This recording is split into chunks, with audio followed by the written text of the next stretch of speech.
So Itsakul is here to talk to us about the strategic digital information operations in Thailand, a political economy of social media approach. Floor is yours. 15 minutes, please.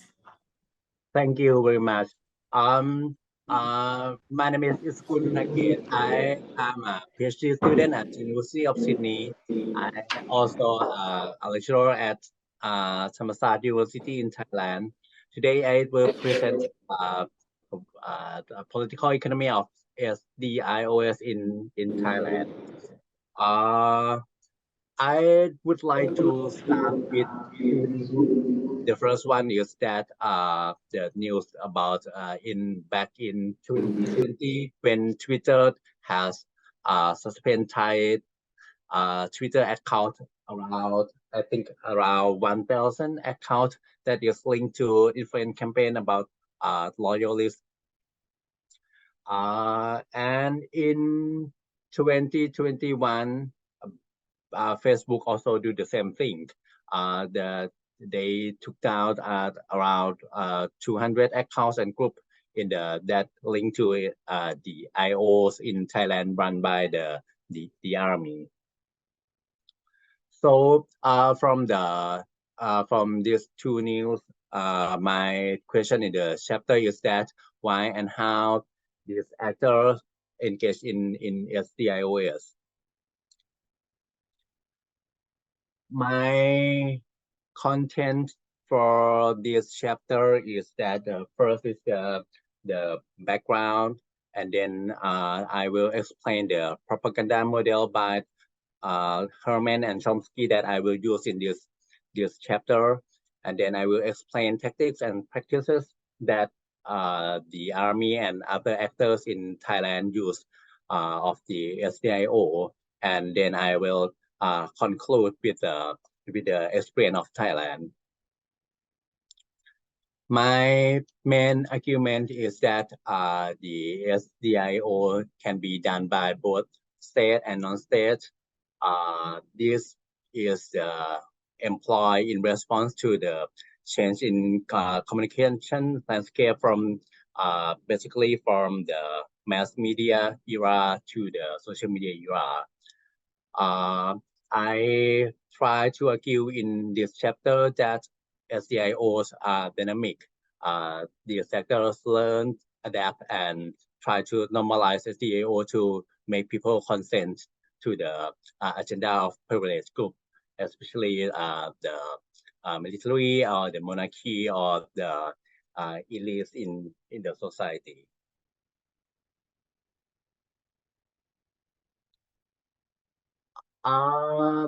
In Thailand, the information operation is not new. Back in the 2010, this is like a chart for the spokesperson of the army circulate this chart to the press conference.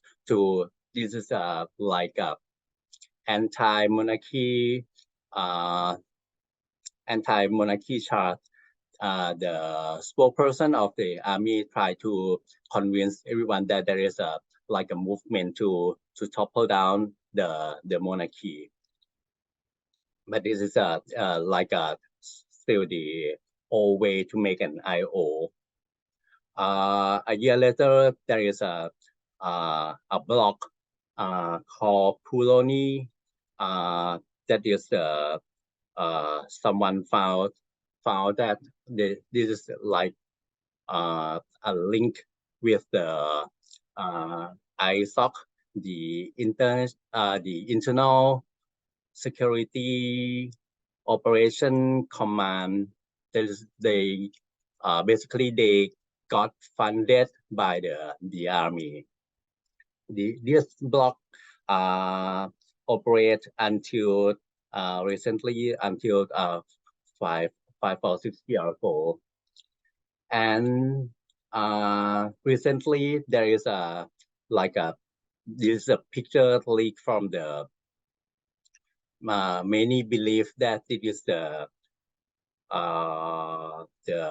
attempt of the army to make a troll farm, to discredit or to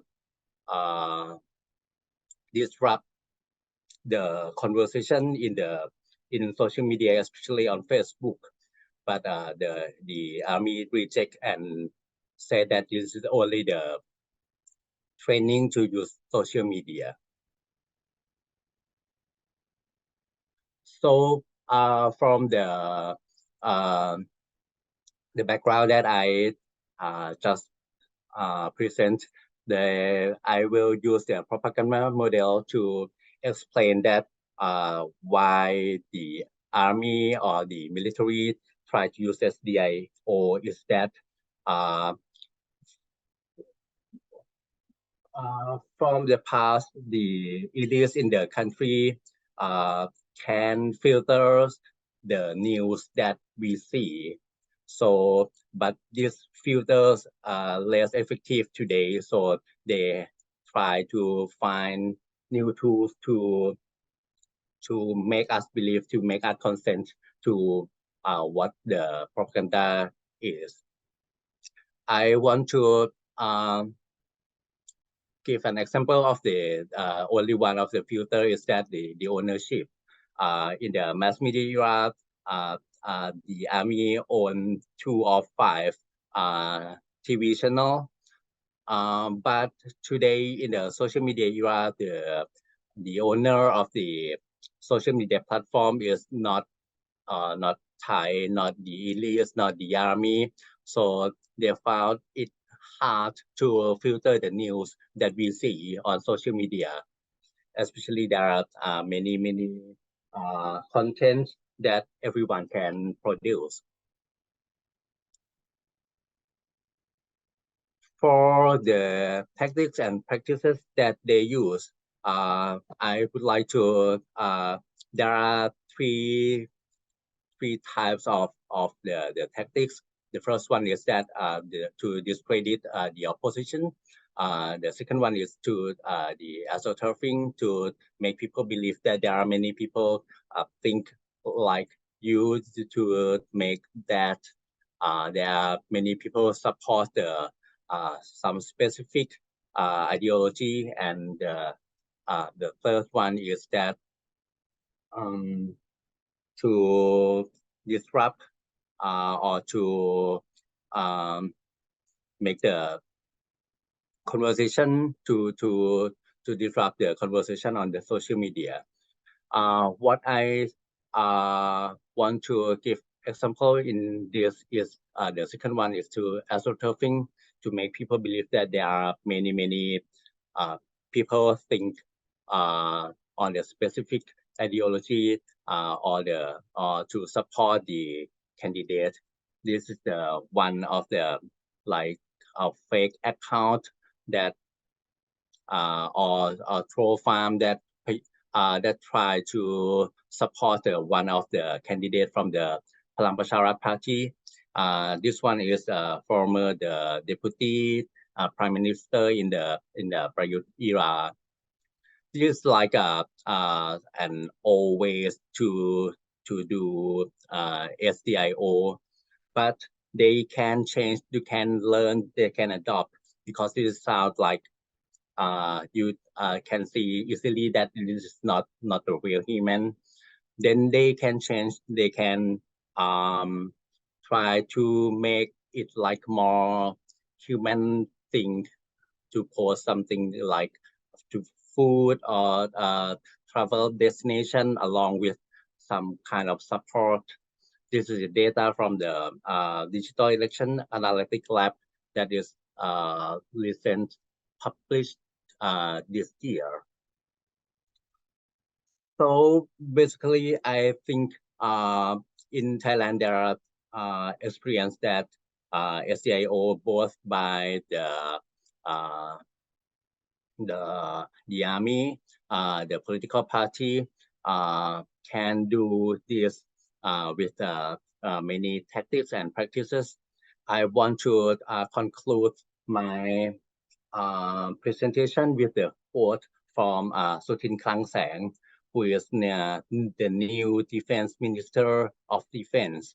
He said that information operation by the army are acceptable, but he insists that he will not use that to undermine or to escalate any conflict.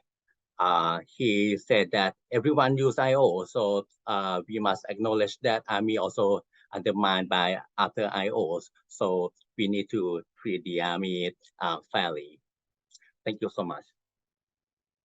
Absolutely. Thank you. All right, so we have two discussants on this paper, but we won't be asking questions. We'll come back for questions. Yeah. So please go ahead. Aiden, right? Yes, Aiden. Aiden. I thought this paper was really fascinating. And it was particularly interesting to look at just how many accounts had been taken down from just one kind of operation. That was really interesting. When you discuss the changes in the propaganda model in the kind of age of social media, you talk about how ownership is still concentrated in the hands of a few companies, but how they are now kind of based overseas. And in the context of this kind of relationship with Meta and the Thai military, I was wondering if you might kind of find it helpful to expand more on that kind of conflict of interest between the social media companies and the kind of goals of the domestic elites. I think it might kind of really link it back to that initial case that you discuss in your introduction as well, and really bring that through into your argument. I think you discussed further to the single internet gateway filter. And it might be interesting to expand on that a little as well, as it seems really relevant in your kind of push and pull of how the government and the military are actually adapting to these new contexts. That's really all I've got for now, but that was really interesting. Thank you. Thanks so much, Aiden. Thank you so much. Of course, the idea is that everyone, all papers, receive this feedback, and we will go through a round of paper updates and incorporate all feedback as much as possible so that we can have a strong submission to a university press for a book based on all the papers. So please take all feedback seriously and engage with them in the revised paper submissions, because that's going to make a really strong case to the publisher. Now, Ihsan, do you have something to share? Yes. Please. I read the paper. Of course, it hasn't developed fully yet. You'll be working on it, but it is a very good start and comprehensive. Thank you. And during the presentation, it was very rich, but we didn't give enough time to explain in detail what's going on. So in the paper, it would be good if you can expand on the aims of these operations, motives, and then how they do it. So the content.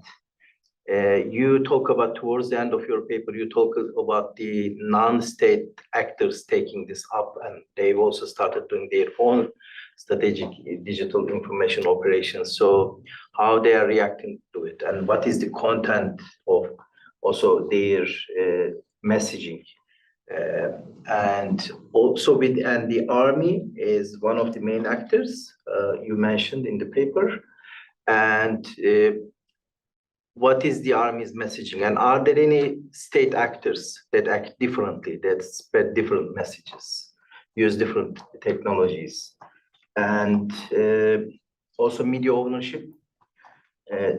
Does army control any of the media, any social media accounts, anything in the cyberspace, and other actors? So a comparative approach in terms of their ownership from the political economy angle, but also what kind of messages they are trying to spread, what kind of targets they have, what are the targeted audiences, and what are the aims for this. This could enrich the paper.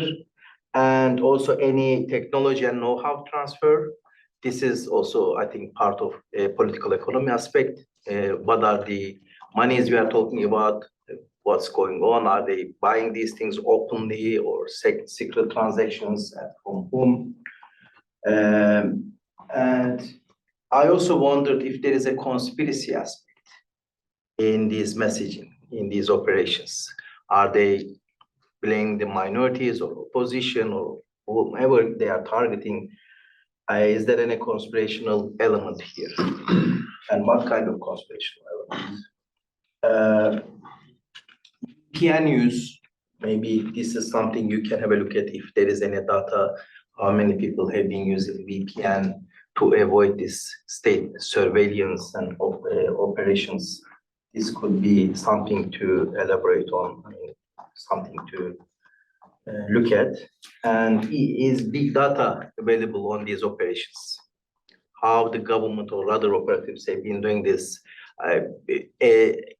Some papers previously mentioned that Twitter and Facebook, they publish reports, Stanford Internet Observatory and so on, they publish reports on China, Russia, Turkey, and there are some on India. So I wonder if there is any big data report on Thailand's activities, its army's activities, and so on. Yeah, thank you. I'll stop here. Thanks so much, Thank you Ihsan. so much for the comment. Thank you.